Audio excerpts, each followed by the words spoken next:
Members of the jury, I'm going to start with a quote. Quote, "My name's Glenn Miller. I'm an anti-Semite. I hate goddamn Jews. How many I get?" This is a statement made by the defendant in the back seat of an Overland Park police car on April 13th, 2014, minutes after he killed 3 people, attempted to kill 3 more, threatened another with a gun, and shot up a community theater. During the next few days, the state will present to you a mountain of evidence which will prove beyond a reasonable doubt that that man right there, the defendant, committed these actions and is therefore guilty, as he's charged, of capital murder of William Corcoran, Terry Lamanno, and Reet Underwood, of the attempted murders of Paul Temme, Mark Brodkey, and Jay Combs, of the aggravated assault of Maggie Hunker, and of shooting at the Jewish Community Center White Theater, which had numerous people inside of it. He first visited a Nissan pickup truck, a red Nissan pickup truck that was parked in a handicap space just in front of the entrance of the White Theater.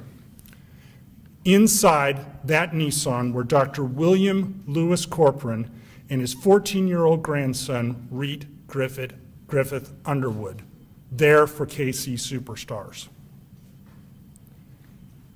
As Dr. Corcoran was getting out of the driver's side of the truck, the defendant, who had gotten out of his Suzuki Forenza, shot Dr. Corcoran point blank with a shotgun with double-aught buckshot, killing Dr. Corcoran instantly with a force so great that it ejected his brain from his head and sprayed blood and tissue in a wide arc. The defendant wasn't done. He pumped the shotgun, pointed it inside the truck, ejecting a green Remington shotgun shell onto the ground. He immediately fired another round into the truck, hitting 14-year-old Reet in the head, destroying the young boy's frontal lobe and his eyes, and causing such great injury that Reet died a short time later. Walking through the Village Shalom parking lot, Maggie witnessed a horrific sight. The defendant, out of his car, pointing a gun at Terry Lamanno, and Terry was begging for her life.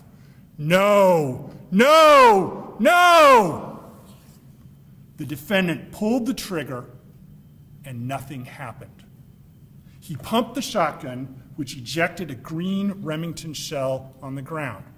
He was firing an empty shotgun. The gun was empty. Terry was frozen with fear. The defendant reached into the trunk of his car, grabbed a second shotgun, pointed it at a still screaming Terry Lamanno, pulled the trigger, and fired. The buckshot tore into her neck, puncturing arteries and severing her spinal cord. She fell down and died in the parking lot of Village Shalom next to her car.